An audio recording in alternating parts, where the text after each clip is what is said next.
Joey here. Let's talk back to school. So I've brought you a couple of different videos of things that I am getting ready for my family for back to school.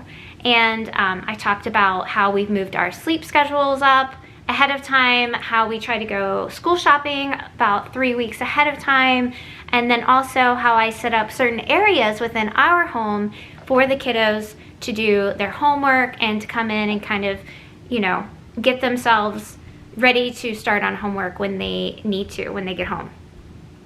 So I thought that I would bring you along today and give you a tour of what our homework center looks like.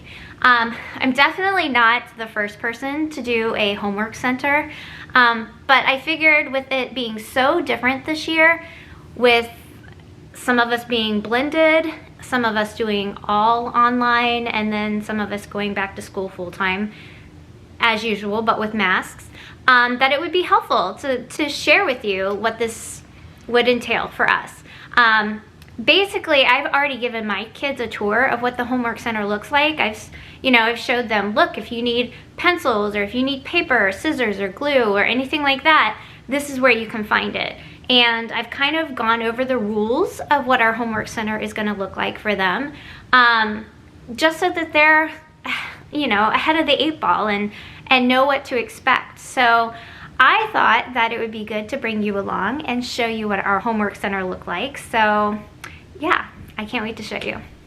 Okay guys, so basically our homework center is set up here in our kitchen, sorry. And it's a quiet space. There's usually, when the kids get home from school, the TV doesn't come on, and they basically can sit down and get their homework done. Now, I do have 2 high schoolers and 1 elementary student, and so the high schoolers have the freedom, if they want to do their homework in their rooms, they can, but my elementary kiddo has to do his homework down here. So let me show you first what I have. So the homework center basically has a mailbox for each of the kiddos. My elementary student is in the first one, and then my 2 high schoolers here are in the back. I have put together a resource binder for my elementary student. So Logan will come home. He has this checklist that he can check off each day after he's accomplished this. When he is done checking this off, he is going to earn a reward. So I do have stickers in a bin that I will show you here in a second, and these stickers will go on this chart, and when they're filled up, then he earns like a bigger reward. So that's the first thing in his resource binder. The next thing that I have in his resource binder for him to kind of help him out when he is doing like writing assignments and things like that is basically some commonly spelled words. These are basically Dolch sight words or trick words, whatever you want to call them. That's what this is. And I just have a couple of pages of that. The next thing I have in here is a 2nd grade math resource page. Actually, there's like 4 resource pages in here. It was part of a bundle that I found on Teachers Pay Teachers. So I will try to link that below in the description. I think this one I just found on, oh, I can't remember. I think I just did a quick Google and printed them off. Since I'm not at school to get my own from our shared site, then I just printed them off from the internet. But the resource binder, or the resource math page, I have a link to that in the TPT, for the TPT store below. Anyway, so I do have this set up so that he can do reading and math with some minimal help from this if he needs it. Now, obviously, if these don't answer his questions, then I will, of course, help him on it. But I wanted to get this binder set up for him in order for him to go to this first, and then if he needed help, then I can come over and help him. So that just fits right here inside of his mailbox. This is also the spot where he will put his after school folder, the folder he brings home from school every day, so that I can pull it out, I can check his papers, I can sign anything that needs to be signed, and then I will put his folder back in his backpack from that point. My 2 high schoolers, if they have forms that they need signed or filled out, they will put them in these slots. I will fill them out or sign them or do whatever I need, and then they will be the ones responsible to take them from here, put them back in their backpacks, and return them. Over here, I have, this is our after school snack bin. This is what they are able to kind of rummage through. Right now they only have granola bars and applesauce packets, but this will be fully stocked for after school every day. Ooh, sorry, that was loud. I do have a fidget toy here for my kiddos.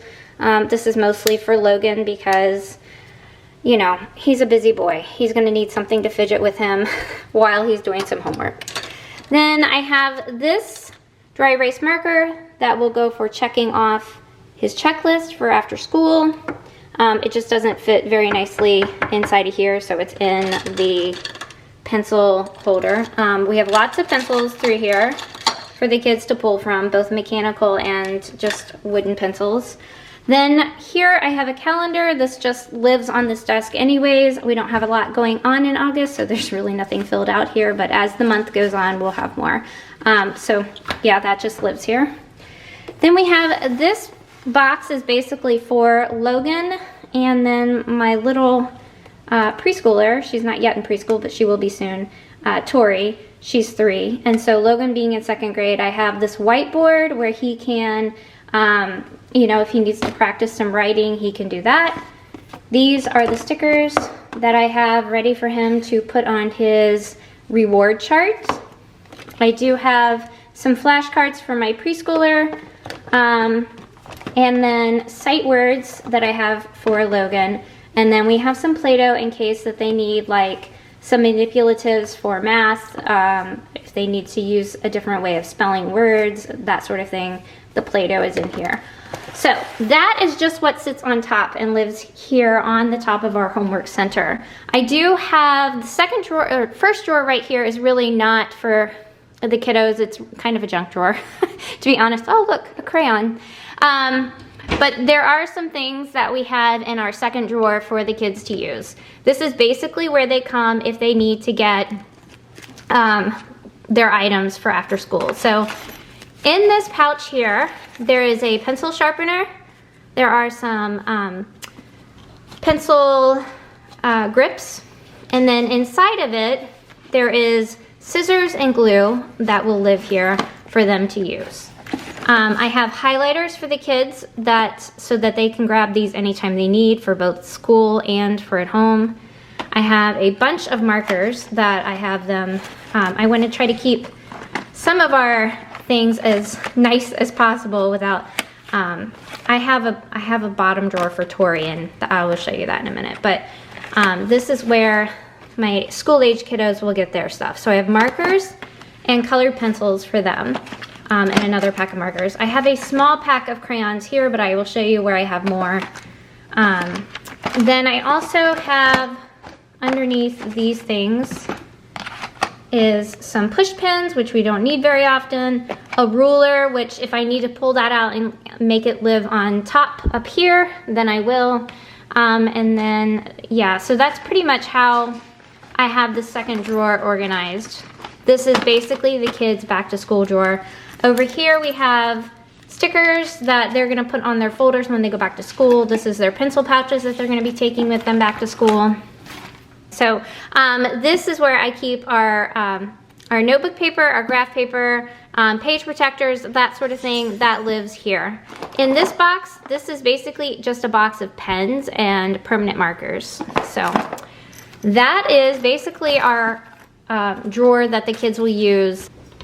Okay, so down here at the bottom, this is my preschooler's drawer. She has her crayons, coloring books. There is some notebook paper for her to just draw in if she wants. I had a friend of mine just donate a huge stack of construction paper. So that is all of this. And I will never have to buy construction paper ever again in my whole life. I'm just kidding. It feels like it. I do have some craft sticks, which I actually will probably end up taking some of these to my classroom and using. And then we also have sidewalk chalk and some watercolors.